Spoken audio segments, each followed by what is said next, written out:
सबको सादर नमस्ते जी। आर्य समाज जनकपुरी C3 पंखा रोड नई दिल्ली। यहाँ के बहुत ही मान्य सम्मान्य श्रद्धा योग्य प्रधान श्री जयपाल जी और यश कीर्तिमान मंत्री श्री सैनी साहब जी, हमारे भूतपूर्व प्रधान रोजर से निरंतर जुड़े रहने वाले श्री मदान साहब जी और सरलता विनम्रता के प्रतीक विद्वान आचार्य यहाँ के पुरोहित श्री भास्कर पाठक जी, सभी वंदनीय पूजनीय मातृशक्ति, सभी भद्र सज्जन महानुभावों और देश के उज्जवल भविष्य प्यारे बच्चों विद्यार्थियों, आज का हमारा विषय है ध्यान में मन कैसे लगाएं या ईश्वर में मन कैसे लगाएं। तो देखिए, इसके लिए सबसे पहले तो हमें ये जानना पड़ेगा कि ईश्वर में मन क्यों नहीं लगता या ध्यान में मन क्यों नहीं लगता। तो इसका कारण ये है कि हम ध्यान के महत्व को अभी तक समझे नहीं हैं पूरा, ध्यान के लाभ को नहीं समझ पाए। हाँ, ये तो है कि चलो नियम है, संध्या करनी चाहिए, उपासना करनी चाहिए, तो थोड़ा बैठ जाते हैं। आज समाज में आते हैं, नियम है, महर्षि स्वामी दयानंद ने बता दिया है कि संध्या उपासना अनिवार्य है, तो कुछ श्रद्धा है उपासना में, लेकिन आधा घंटा 1 घंटा ध्यान में बैठें इसके लिए जब तक आप उसके महत्व को नहीं समझेंगे, ध्यान में नहीं बैठेंगे, ध्यान की ओर आपकी रुचि नहीं होगी, ध्यान में मन नहीं लगेगा। तो सबसे पहले तो ध्यान के महत्व को, लाभ को समझें कि ध्यान करने से विशेष शांति की प्राप्ति होती है। समाज में व्याप्त जो तनाव है, ये भागा दौड़ी के जीवन में, आपाधापी के जीवन में अशांति है, डिप्रेशन है, ठीक है, हताशा, निराशा की स्थिति भी आ जाती है। व्यक्ति एकदम निरस हो जाता है या भौतिकता के चकाचौंध में उलझ जाता है, सांसारिक विषय भोगों में मग्न हो जाता है। तो इनसे बचने का उपाय है ध्यान। अगर ध्यान करेंगे तो संसार के आकर्षण से बचे रहेंगे, ये तनाव से, डिप्रेशन से, हताशा, निराशा, उत्साह रहित जीवन से छुटकारा पाएंगे। तो ध्यान प्रातः काल और सायंकाल अवश्य करना चाहिए। जो भी ईश्वरीय सुख शांति चाहता है और एक दिन जन्म और मरण के बंधन से मुक्ति चाहता है, समस्त दुखों से निवृत्ति चाहता है और इहलौकिक, मान इहलोक में परलोक में, इहलौकिक और पारलौकिक दोनों सुख शांति चाहता है, फिर मोक्ष पद को, मोक्ष आनंद को चाहता है, उसको ध्यान करना अनिवार्य है। अब जो लोग ध्यान में बैठते हैं, ये भी शिकायत करते हैं कि स्वामी जी ध्यान में मन नहीं लगता है, ये मन भागते रहता है, मन चंचल हो जाता है। ध्यान करने बैठते हैं और वो संसार संबंधी विचार को हम उठाते रहते हैं।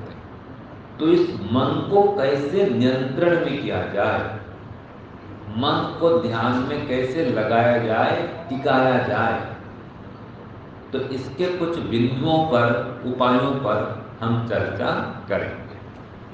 सबसे पहले, अगर आपको ध्यान काल में एकाग्रता प्राप्त करनी हो तो श्रद्धा पर्याप्त होनी चाहिए, ठीक है। विश्वास होना चाहिए कि मैं ये संसार का सबसे श्रेष्ठ कार्य करने जा रहा हूं और रोज करूंगा। प्रातः काल, सायंकाल मैं ध्यान अनिवार्य रूप से करूंगा ही करूंगा और ध्यान काल में मन को एकाग्र करूंगा, स्थिर करूंगा। यह आपके मन में होना चाहिए कि मुझे स्थिरता पूर्वक ध्यान में बैठना है। ये दिन में भी मन में सोचें कि आज सायंकाल ध्यान में बैठूंगा तो मैं मन को स्थिर करूंगा। इसके अनुरूप आपका दिन भर का व्यवहार चलना चाहिए। अगर ध्यान में मन को लगाना चाहते हैं तो व्यवहार काल और उपासना काल, संसार में जो विभिन्न क्रियाकलाप आप करते रहते हैं, इसको बोलते हैं व्यवहार काल। दिन भर के क्रियाकलाप जो भी करते हैं वो हमारा क्या है, व्यवहार काल है। और जो उपासना करते हैं, ध्यान करते हैं, संध्या करते हैं सुबह शाम, वो क्या है, उपासना काल है, वो ध्यान काल है। तो दोनों कालों में सजग, सावधान, सतर्क होना पड़ेगा। अगर ध्यान में सफलता चाहते हैं, ध्यान में मन को लगाना चाहते हैं, ईश्वर में मन को लगाना चाहते हैं, तो व्यवहार काल में क्या करें। देखिए, सबसे पहले तो व्यवहार काल में ये करना है कि सुबह उठते ही, बिस्तर छोड़ने के पहले, आंख खुलते ही 5 बार, 7 बार, 11 बार, जितना समय हो आप गायत्री मंत्र का पहले जप करें। ये काम पहले करना है। आंख खुलते ही पहले गायत्री मंत्र का जप करना है। हाँ, बाथरूम में जाना है, जाके आ सकते हैं और फिर 5 मिनट पहले बैठें, उड़ते ही ध्यान करें और संकल्प करें कि आज मुझे दिन भर ईश्वर का स्मरण करना है। ईश्वर से ही प्रार्थना करनी कि हे ईश्वर, मुझे शक्ति दीजिए, ऐसा ज्ञान विज्ञान दीजिए, ऐसी भक्ति भावना दीजिए कि मैं दिन भर आपसे जुड़ करके सब काम कर सकूं। जपमय तपमय व्रतमय जीवन बना सकूं। ये प्रातः काल संकल्प ले लीजिए। फिर सोने पर्यंत ईश्वर का स्मरण मन में बनाए रखने का प्रयत्न करिए। आपका हर कार्य करते हुए, जो भी काम करते हैं, वो आपका हर कार्य ईश्वर प्रणिधान से युक्त होना चाहिए कि मुझको ईश्वर देख रहे हैं, सुन रहे हैं, जान रहे हैं।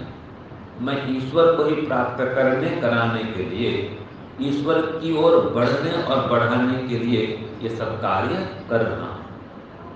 भले ही आप भोजन पकाएं, बच्चों को तैयार करें स्कूल आदि जाने के लिए, घर का और काम करें, माताएं बहनें जो हैं, पुरुष वर्ग ऑफिस की ओर जाएं, अपने ड्यूटी में जाएं, अपना धंधा व्यापार नौकरी जो करना है करें, लेकिन उद्देश्य क्या होना चाहिए कि मैं ईश्वर की ओर बढ़ने और बढ़ाने के लिए अभी मेरे कर्तव्य रूप में ये काम को कर रहा हूँ। अभी घर में तो काम तो करने पड़ेंगे, बच्चे हैं ये पढ़ रहे हैं, इनका भी ये जब भी पढ़ने बैठते हैं पहले गायत्री मंत्र बोलें कि हे ईश्वर मुझे बुद्धि दीजिए, विद्या दीजिए, मैं आपके ज्ञान विज्ञान को प्राप्त करने के लिए पढ़ रहा हूँ। बच्चे भी यही प्रार्थना करें, बड़े भी प्रार्थना करें कि हे ईश्वर आपके ज्ञान विज्ञान को प्राप्त करने के लिए मैं स्वाध्याय कर रहा हूँ।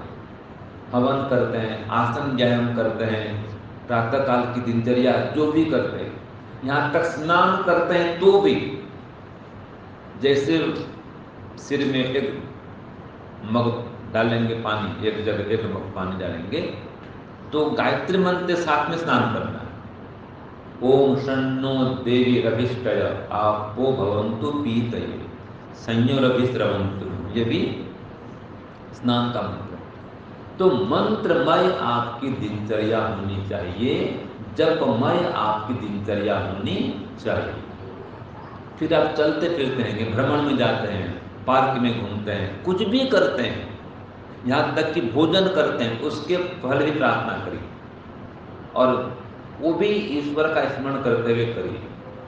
भोजन कार्य माने हर कार्य आपका ईश्वर से ओतप्रोत होकर होना चाहिए। ये पहला काम है। दूसरा काम है अर्थ कामेषु असक्तानां धर्म ज्ञानम विधीये, कि अर्थ माने पैसा, पैसा पैसा चाहिए, पैसा चाहिए, धन चाहिए, मतलब रुपया पैसा धन संपत्ति, इसके पीछे दिन भर लगे रहेंगे तो ईश्वर की ओर नहीं बढ़ पाएंगे। आपकी रुचि खाली धन कमाने में, वैसे भोगों में लगा हुआ, तो जब तक ये पुत्रष्णा वित्तष्णा लोकेष्णा धन संपत्ति अर्जित करने की अति तीव्र इच्छा रहेगी, ईश्वर में रुचि नहीं होगी। और ध्यान काल में भी वही आएगा, ध्यान काल में भी धन की बात सोचेंगे, कोई ग्राहक आएगा, कोई कर्मचारी आएगा, कोई व्यापारी आएगा, जो जिसका काम है, ध्यान काल में भी वो धंधा नजर आएगा। अगर दिन भर धंधे से ओतप्रोत रहेंगे तो वो सब काम करते हुए ईश्वर से ओतप्रोत होके काम करें, तो सांसारिक विषयों में, विषय भोगों में आसक्ति न रखें, कर्तव्य मान के सब काम करें। गृहस्थ में है तो कोई बात नहीं, बच्चों का पालन पोषण भी करना है, गृहस्थ कर्म करना है, लेकिन विषय भोग में जो आसक्ति है उसको हटा करके त्याग भाव से तेन त्यक्तेन भुंजीता, त्याग पूर्वक भोग करो, वेद कहता है। ईश्वर को अपना मित्र मान करके, ये शरीर को, संसार को, संपत्ति को भी साधन मान करके इनका उपयोग करो, ये बाधक नहीं बने। अगर संपत्ति को, संसार को, संसार के भोगों को साध्य बना लेंगे तो ध्यान में मन नहीं लग पाएगा। दूसरी बात है अपनी वाणी भोजन पर नियंत्रण रखें। ये बार बार भोजन करते रहना, अतिशय भोजन करना, ये ध्यान के लिए बाधक है। जितना पेट भरा रहेगा ध्यान काल में मन चंचल होगा, ध्यान में मन नहीं लगेगा। तो ध्यान करने के पहले कम से कम 3 घंटा तक नहीं खाना चाहिए। हाँ, कोई जूस के लिए अलग बात है, ठोस पदार्थ खाएंगे, 5 बजे भी आप नाश्ता करते हैं, ब्रेड पकौड़ा खा लेते हैं और 6 बजे ध्यान में बैठना है, फिर ध्यान में मन नहीं लगने वाला।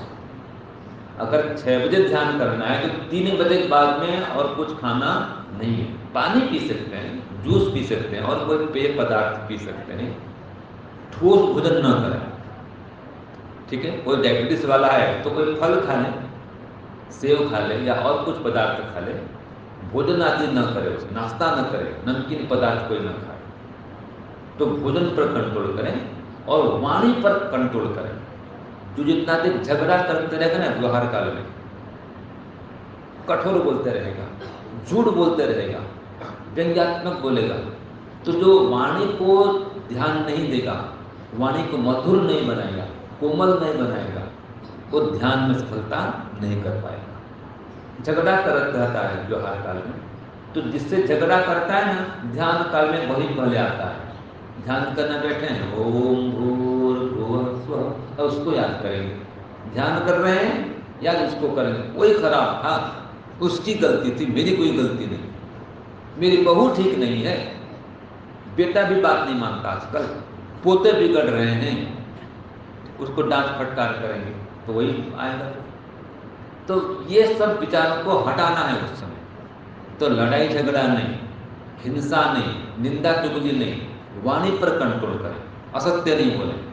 तो व्यवहार काल में पूरे यम नियम का पालन करें, हिंसा नहीं करें, ब्रह्मचर्य का बढ़िया पालन करें, मन पर संयम रखें। तो मन इंद्रियों पर भी संयम रखें। तो भोजन, वाणी और मन इंद्रिय, इन सब पर जितना नियंत्रण रहेगा व्यवहार काल में, आपका उपासना काल उतना अच्छा होगा। आगे चलें तो कुछ स्वाध्याय जरूर करें और सत्संग भी करें। यहाँ पर सत्संग में हर रविवार को जरूर आए। अगर सत्संग करते हैं माताओं का, एक होता है ना महिला सत्संग, यहाँ पर होता है, कब होता है? बुधवार को। तो हर बुधवार को माताओं को आना ही चाहिए, और रविवार को सुबह आए, और सत्संग माताओं होता है साथ शाम को होता होगा, तो शाम को आए। घर में अपने घर में विद्वानों को बुलाएं, बीच बीच में गुरुकुल में जाएं, आश्रम में जाएं, और भी विद्वानों को यहाँ पर बीच में ही बुलाते रहे। केवल साप्ताहिक सत्संग ही पर्याप्त नहीं है, आपके यहाँ रोज हवन होता है, रोज सत्संग होता है, पुरोहित जी, हमारे पंडित जी रोज उपदेश करते हैं, तो वहाँ पर आइए, सत्संग में आइए, स्वाध्याय करिए। तो जितना अधिक स्वाध्याय सत्संग करेंगे, आपके अंदर सत्वगुण उभरेगा, ईश्वर में रुचि बढ़ेगी और ध्यान में मन को लगाने में सरलता होगी। अपने जीवन के लक्ष्य को मोक्ष प्राप्ति बनाएं कि मेरा जीवन मोक्ष प्राप्त करने के लिए है, इसके लिए मुझे सब काम करना है। तो दिन भर वही घूमते रहेगा, मुझे मोक्ष प्राप्त करना है, इसके लिए काम करना है। तो मतलब आपके मन मस्तिष्क में ये मोक्ष, ईश्वर, समाधि, भक्ति, जप, चिंतन, भजन, ये घूमते रहना चाहिए दिन भर। बस काम का मना नहीं है, काम करते रहो, लेकिन नाम लेते रहो परमात्मा का। हाथ से काम करो और मन से परमात्मा का नाम लो। देखो दिनचर्या बनाओ इसे, और लोगों के साथ में प्रेम पूर्वक, मधुरता पूर्वक व्यवहार करो। आपका जो व्यवहार है वो भी मधुर होना चाहिए और परोपकारी होना चाहिए। मन में सबका हित चाहे, किसी का अहित न चाहे, दूसरों के दोष न देखें। दोष देखने से मन चंचल होता है, ध्यान करने वही आएगा, द्वेष पैदा होता है। तो राग से भी बचे और द्वेष से भी बचे। और ईर्ष्या, द्वेष, अहंकार, ये भी अगर मन में बना रहेगा तो भी शांति नहीं मिलेगी। जिसके प्रति ईर्ष्या है तो ध्यान काल में वो आएगा, या जिसमें अतिशय राग है, पोते में राग है, पोती में राग है। ये छोटे छोटे बच्चे बैठे हैं, हाँ जी, आपका नाम क्या है? आपका नाम क्या है? छोटे बच्चे, छोटा बच्चा, नाम क्या बताओ आपका? क्या नाम है? मयंक। हाँ, तो कितना प्यारा बच्चा है। अब ऐसे छोटे बच्चों में भी राग नहीं होना चाहिए। प्रेम तो रखो लेकिन राग नहीं, आसक्ति नहीं। तो जो बच्चे हैं या पत्नी है, पति देव है, भाई है, बहन है, माता पिता, जितने संबंधी हैं, इनमें भी राग न रखें। ये राग द्वेष दोनों मानसिक विकार, काम क्रोध लोभ लालच, ये मानसिक विकार है। ये मानसिक विकार ध्यान में बाधक है। तो व्यवहार काल में इन विकारों से दूर रहें। ईश्वर प्रति परम प्रेम श्रद्धा विश्वास उत्पन्न करें, अगाध आस्था हो ईश्वर में, दृढ़ निष्ठा हो। व्यवहार काल की बात कर रहा हूं, उपासना काल में तो बाद में आएगी। व्यवहार काल को पहले ऐसे बनाए, ये तैयारी से सज्जा है इसको बोलते हैं। तो ईश्वर में परम प्रेम उत्पन्न करते हुए सब काम करें। प्राणी मात्र के प्रति दया का भाव रखें, ठीक है। क्रूरता न लाएं, हिंसा न लाएं। देखो सबकी उन्नति चाहे, सेवा करें प्राणियों की, माता पिता गुरुजनों की, बड़ों की सेवा करें। सेवा से हृदय निर्मल होता है। ऐसे हृदय में भक्ति के बीज फूटते हैं, मन शांत निर्मल पवित्र होता है सेवा करने से। यहाँ भी आते हैं ना, भले चलो सेवक हैं आज समाज में, सेवक अपना काम करते हैं, अच्छी बात है। लेकिन आप भी अगर आए, कोई गंदा है, थोड़ा सफाई कर दें, तो पंडित जी या प्रधान जी मंत्री जी मना करेंगे? क्या कोई पाप हो जाएगा? नहीं होगा ना, ये पुण्य होगा। तो आप समाज में आते हैं तो भी देखना कहीं टूट फूट हो रही है, कोई गंदगी है, कहीं धूल मिट्टी जमी है, कुछ साफ कर दें। कोई सामान अस्त व्यस्त पड़ा है, उसको ठीक कर सकते हैं। ये परोपकार है। ऐसे करने से सत्वगुण उभरते हैं, आप परमात्मा को प्राप्त करने के लिए पात्र होते हैं, ठीक है। पवित्रता आती है सेवा करने से। घर में है तो माता पिता की सेवा करें, बड़ों की सेवा करें, तो सेवा को भी स्थान दें। और एक बात है, सप्ताह में एक बार मौन का अभ्यास करें। दिन भर मौन रहने का प्रयत्न करें। घर में बता दें कि आज मेरा मौन है, बस दिन भर उस दिन स्वाध्याय करें, जप करें, भोजन कम से कम करें उस दिन, जिसको बोलते हैं उपवास करना। एकदम भोजन बंद भी नहीं करें, तो जूस पिए, हल्का सा भोजन लें, पतली खिचड़ी खाएं, हल्का से हल्का भोजन लें उस दिन, और उपवास करें और मौन रहें। अगर हर सप्ताह का अभ्यास चलेगा मौन करने का, आप 2-4 मास में देखिए आपकी उन्नति कितनी होती है। तो ये व्यवहार काल की बात मैंने बताई, व्यवहार काल ऐसा होना चाहिए। तो ध्यान में मन को लगा सकते हैं, ठीक है। तो व्यवहार काल को ईश्वर के योग के अनुकूल करें। दूसरी बात, अब उपासना काल में चलते हैं। उपासना काल किस प्रकार का होना चाहिए? जैसे ही आप उपासना करने के लिए बैठेंगे, ध्यान के लिए बैठेंगे, संकल्प पहले करें कि हे ईश्वर, अब मैं आपके ध्यान में बैठ रहा हूं, अब मैं उपासना समाप्ति तक, ध्यान के अंत तक संसार संबंधी कोई विचार मन में नहीं उठाऊंगा। ये संकल्प करके बैठे। और जब बैठते हैं तो सीधा बैठे, कमर गर्दन रीढ़ की हड्डी सीधी होनी चाहिए। झुक के बैठेंगे निद्रा आएगी, नींद से ग्रस्त हो जाएंगे। तो सीधा बैठे ध्यान काल में। और जब बैठते हैं आसन को स्थिर करें, चंचल न बनाए, हिलना डुलना बार बार, आंख खोलना बार बार, घड़ी देखते रहना, वहां टांग झांक करना, ये ध्यान काल में नहीं। ध्यान में बैठे तो आंख बंद तो बंद, फिर कोई बुलाता है बुलाने दो, कोई घटना घटती है, कोई आ रहा है जा रहा है रोड में, वो होने दो। घर में बता दो मुझे कोई डिस्टर्ब नहीं करेगा, कोई बाधित ना करे, बता के बैठो। कोई छोटा मोटा काम है उसको निपटा के बैठो। नहीं तो ध्यान काल में बैठते ही जिस काम को भूले होंगे वो पहले याद आता है। ध्यान करने बैठे, अरे लाइट बंद करना भूल गया, ध्यान काल में बैठते याद आता है।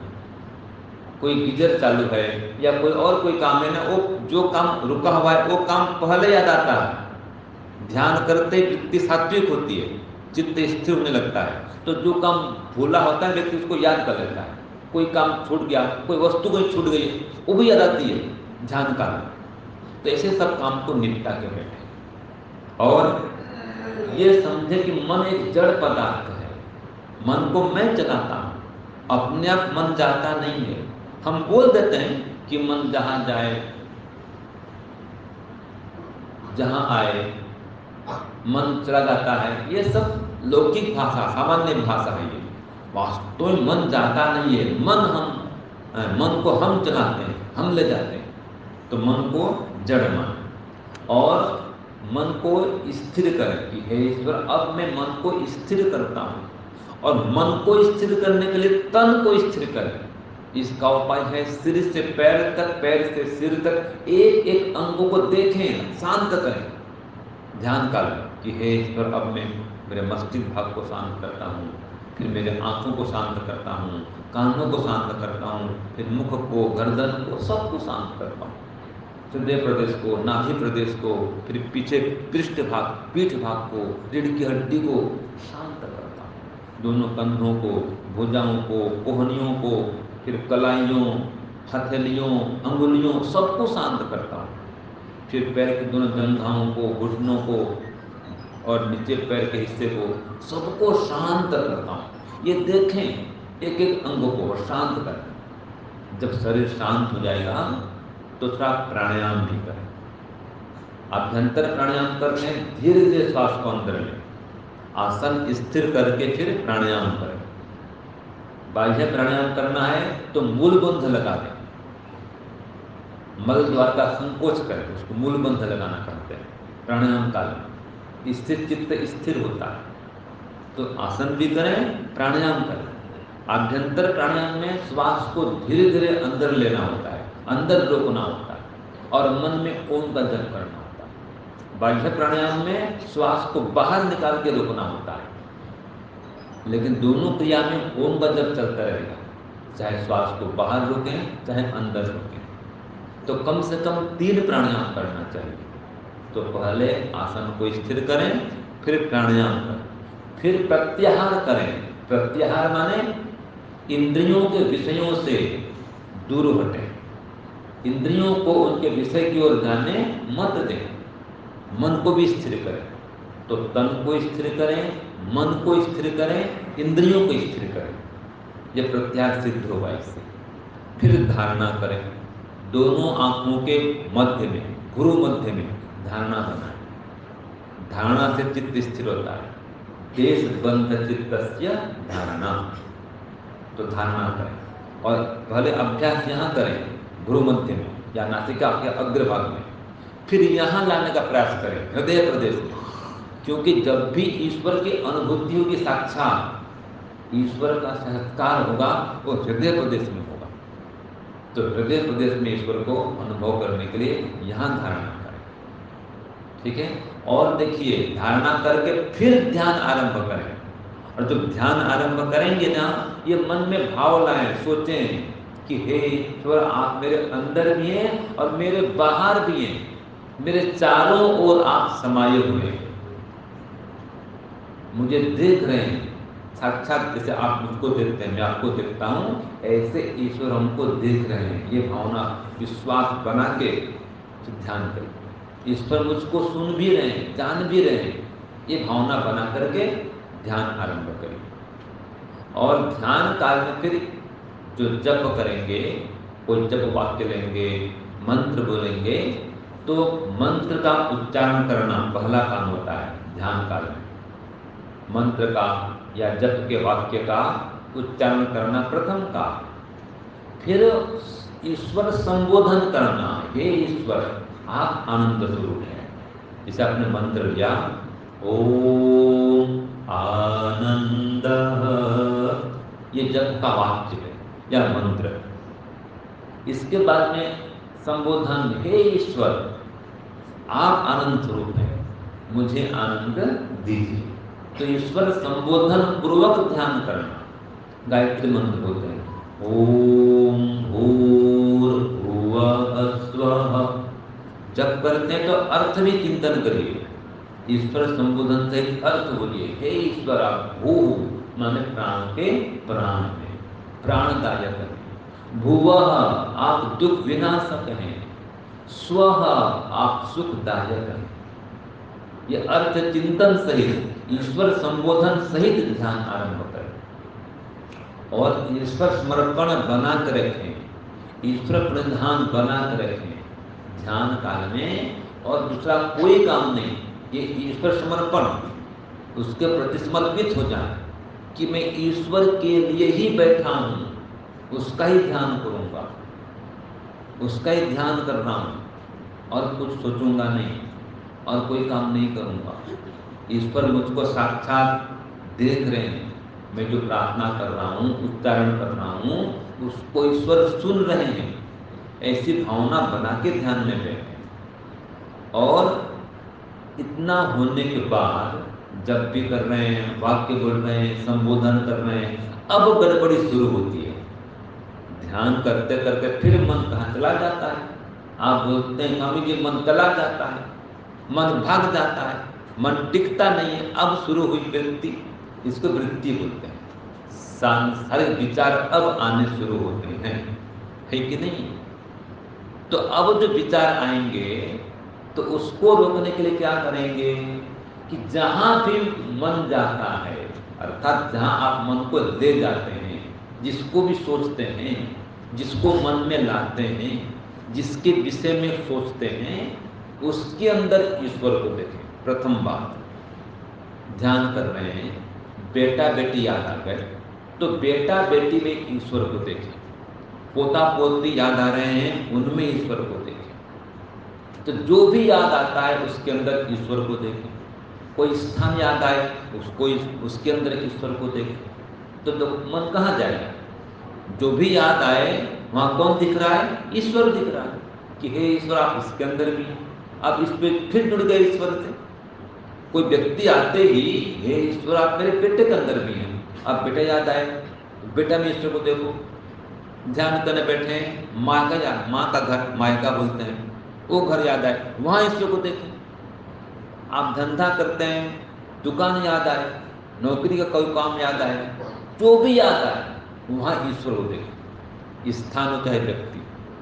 अच्छा, कोई याद नहीं आ रहा है, कोई व्यक्ति स्थान, आप मन में योजना बना रहे हैं।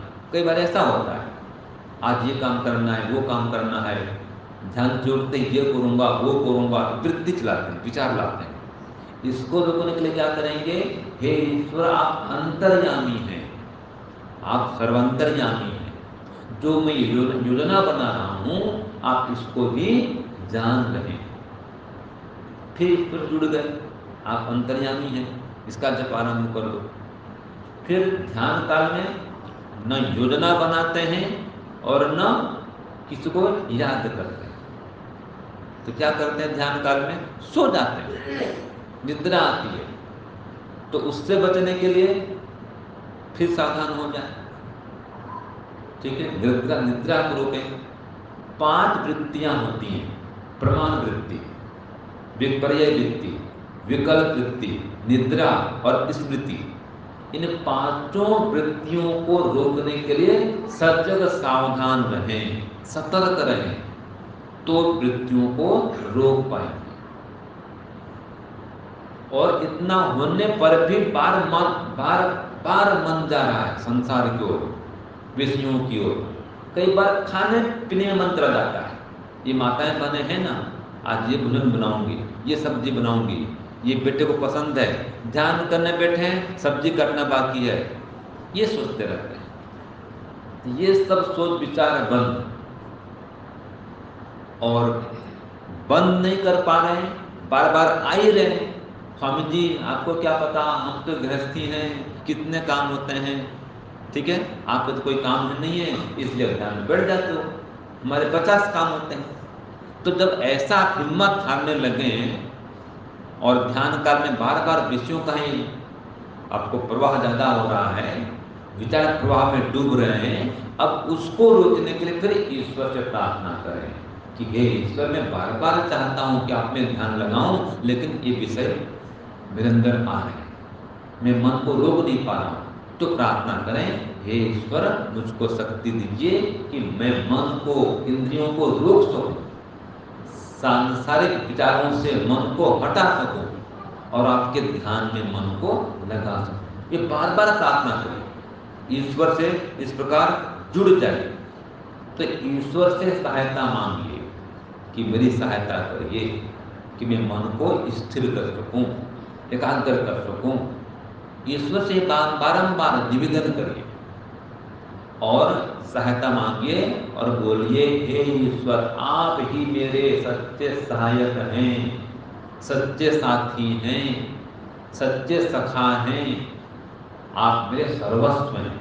ये सभी रिश्ते नाते ये सब छूटने वाले हैं, ये घर संसार छूटने वाला है, ये संसार अनित्य है। अब प्रलय अवस्था का संपादन करें। स्वामी सत्यपति जी बोलते थे ना, प्रलय अवस्था का चिंतन करो, माने चारों ओर घोर अंधकार की कल्पना करो, कहीं भी कुछ भी नहीं है, सब कुछ समाप्त खत्म हो गया है, बस केवल मैं जीवात्मा, मेरा परमात्मा, तीसरा कोई भी नहीं। इस स्थिति को लाइए, चारों ओर घोर अंधकार की कल्पना करें, कोई दृश्य नहीं आएगा, कोई व्यक्ति आएगा नहीं, सब खत्म, संसार अनित्य है। अब मानसिक रूप से संसार को नष्ट करें, इसको प्रलय अवस्था का संपादन करें। तो अंधकार की कल्पना करें। अब देखिए, ये इतना आपने संघर्ष किया, बार बार जप कर रहे हैं, ध्यान कर रहे हैं, ठीक है जी। अब फिर एक विशेष विधि बताता हूं कि इतना होते हुए भी फिर भी मन नहीं रुक रहा है, तो एक काम अब और करें। अब क्या करना है, केवल और केवल ओम का जप करें, श्वास के माध्यम से, और श्वास को देखें बस, बड़ा मंत्र कुछ लेना नहीं है। श्वास आ रहा है तो ओम, श्वास जा रहा है तो ओम। ये ब्रह्मोपाय है, ये बोलते ना ब्रह्मास्त्र है, मन को स्थिर करने का, ध्यान में मन को लगाने का। ये क्या है, ब्रह्मास्त्र है, रामबाण। कि श्वास को देखें, श्वास अंदर जा रहा है तो ओम, श्वास बाहर जा रहा है तो ओम। शरीर को शांत करने पर यह नियम है, तन भी शांत फिर मन भी शांत। और इसका उपाय है, श्वास को देखिए, श्वास को ढीला छोड़ना है, ठीक है जी। अपने आप श्वास आएगा, अपने आप श्वास जाएगा। श्वास लेने में छोड़ने में कोई जोर जबरन भी नहीं करना है, और केवल ओम का ही जप करना है। श्वास अंदर जाए तो ओम, ये जो बोल रहा हूं अभी आपको क्या कराऊंगा, श्वास बाहर आए तो दूसरा कोई विचार नहीं, बस केवल मैं जीवात्मा, मेरा परमात्मा, मैं भक्त, मेरा भगवान। तीसरा कोई आदमी, व्यक्ति, काम, स्थान कुछ भी नहीं रहने वाला, बस शरीर को शांत, मन भी शांत, श्वास प्रश्वास भी शांत, यहां तक पहुंचना है। कुछ समय देखेंगे श्वास हल्का फुल्का हो जाएगा, शरीर हल्का हो जाएगा। कम से कम 10 मिनट ये ओंकार ध्यान का अभ्यास करना है, श्वास के माध्यम से। बस केवल श्वास को देखना है आपको, बस आंख बंद करिए, सीधा बैठिए।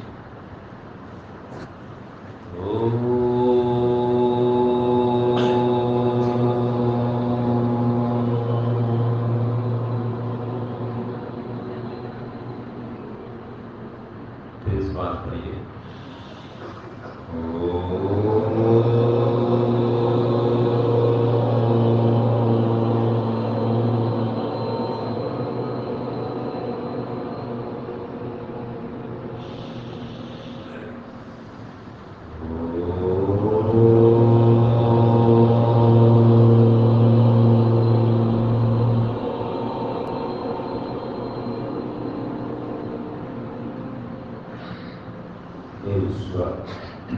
अब मैं आपके ओंकार ध्यान में मन को एकाग्र करता हूं। इसके लिए तन को भी शांत करता हूं, तन भी शांत, मन भी शांत। शरीर के एक एक अंगों को देखिए, एक एक अंगों को शांत करें, ढीला छोड़िए, सिर से पैर तक। मस्तिष्क भाग को शांत करते हैं, दोनों आंखों को शांत करते हैं, दोनों कानों को शांत करते हैं। एक प्रभु, अब मैं अपने मुख भाग को, कंठ भाग को भी शांत करता हूं, छाती भाग को भी शांत करता हूं, नाभि प्रदेश पेट भाग को भी शांत स्थिर करता हूं, पीछे रीढ़ की हड्डी को, पीठ भाग को शांत करता हूं, दोनों कंधों को शांत करता हूं, भुजाओं को शांत करता हूं, दोनों कोहनियों को शांत करता हूं, दोनों कलाइयों को, हथेलियों को और सभी अंगुलियों को शांत स्थिर करता हूं। इसी प्रकार पैर की दोनों जंघाओं को शांत करता हूं, दोनों घुटनों को शांत करता हूं, नीचे पसलियों को, टखनों को शांत करता हूं और एड़ियों को, पंजों को भी, सभी अंगुलियों को भी शांत स्थिर करता हूं। इस प्रकार के प्रभु सिर से पैर तक, पैर से सिर तक सभी अंगों को मैंने शांत स्थिर एकदम स्थिर कर दिया। तन को भी शांत किया, अब मन को भी शांत करता। इसके लिए श्वास प्रश्वास में आपका जप करता, श्वास को देखता हूं, हर श्वास में आप ही निवास कर रहे हैं। श्वास अंदर जा रहा है, उसमें भी ओम आप ही पी रहे हैं। श्वास बाहर आ रहा है, तब भी ओम।